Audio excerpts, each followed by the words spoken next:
Hi everyone, hope you're doing well from wherever you're watching this channel, depending on your time zone. Now, we all know what has been going on in UDA party. Remember, this is the only party that started the recruitment of members immediately after the election. And the man who was given that mandate, it was none other than the former Kakamega Senator, Cleophas Malala, who is now the current UDA Secretary General.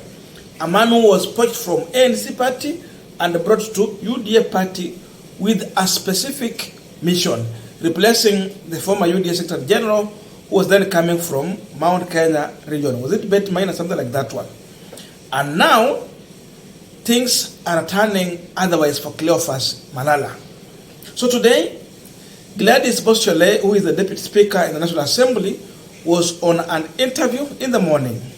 And according to Gladys Stureh, she's feeling that Cleophas Malala has been unable to successfully lead UDA party, and seemingly all the chaos that has been happening within UDA party, the blame is going direct to Cleophas Malala. According to her, they have to rethink on the position of Cleophas Malala as far as the issue of chaos is concerned in UDA party. And that's what she said. I just want to quote her first.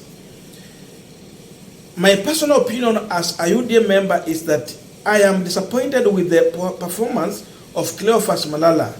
He has been going on the UDA membership drive and many have been violent. I inquired from some of the UDA members, and since we started the party, we recruited people in record under a year. At that time, there was no a single UDA meeting that was violent. The other day, he was in Marsabit, there was violence. He was in Isiolo, there was violence. He went to Mombasa and there was violence. I think I am going to talk to UDA members as we begin to ask ourselves whether this person is trying to destroy our party. So in conclusion, in Gladys Stureh's word, it's like Malala seemingly could be destroying UDA party. The question is, Gladys Stureh has the ear and the eye of William Samoei Ruto.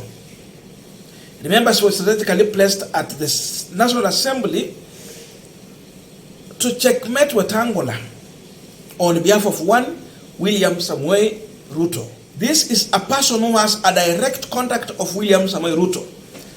Gladys Stureh, as a Deputy Speaker, she can at any point call Ruto directly. The question is, why did she go to the media and give out these very critical views in public? Before we go deep into that, just a quick request for those who are watching and you are not subscribed, please consider subscribing. To our returning subscribers, I must say thank you so much. And again, to all our viewers, please give this video a thumbs up. Thank you so much, and back to this discussion. Now, in one way or another, we can say Cleophas Malala is a man under siege. I'm saying this because people like Gladys Stureh, when they speak,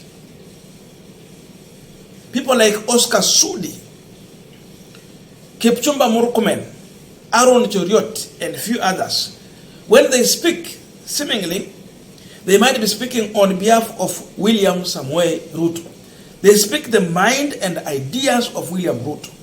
To some extent, they speak to the issue that Ruto cannot directly speak about.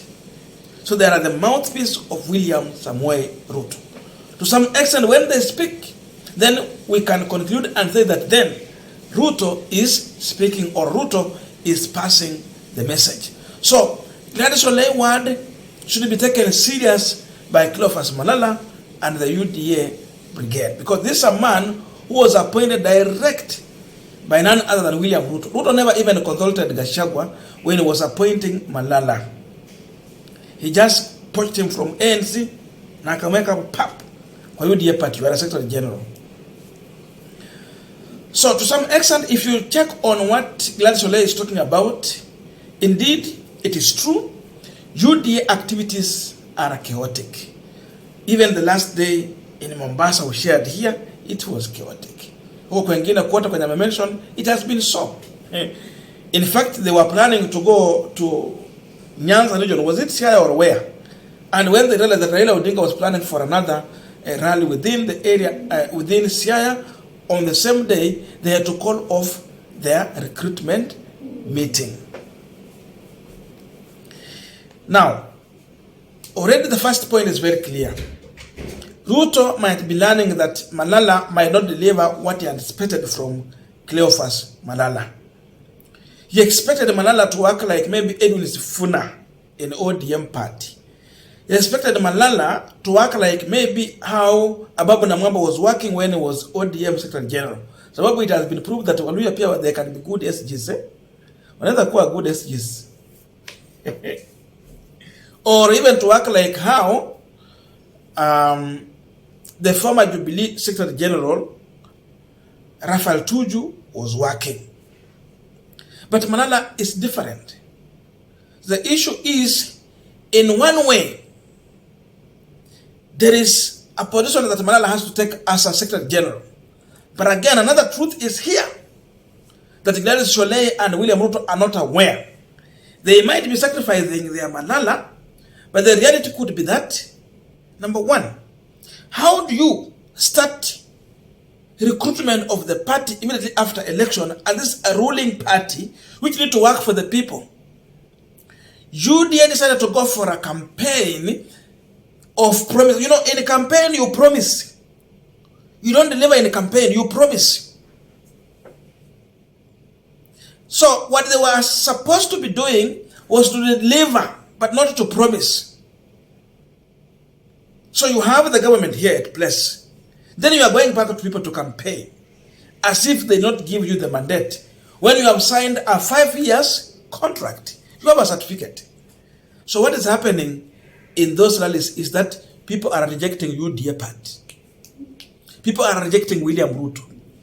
Gachagua has been viewed as Mount Kenya deputy president. He is a tribal leader. So in other areas, they have rejected Gachagua, William Ruto, and the government of Kenya Kwanza. That's why those meetings are turning chaotic. You go there, what you meet is rejection.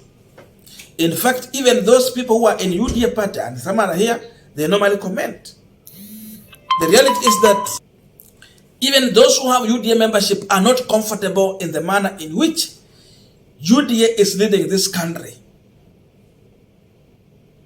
Time for delivery has turned into time for campaign. That is one of the reasons why Malala has problem. He cannot manage. Who sent him to that mission? He should have told William Ruto, no, let us start this one after 2 to 3 months to election, not immediately after an election. It means you are planning to lie to Kenyans. It means you have a strategy not to deliver. That's why you embark on campaign mode immediately after election. So Kenyans have realized that. That's why you see, in every meeting they will go, there will be 2 fractions. So there will be chaos. Because we have those who are coming for the party recruitment, and we have those who are saying that, no, you people, you are misleading us.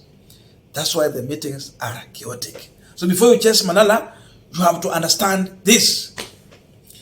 You can't promise, and you are not delivering. And you expect to go everywhere and everyone welcome you. There is a rejection even within UDA party. Ukienda Rift Valley, watu wanaambia Raila kuja baba. Mount Kenya, they are saying we need Raila Odinga.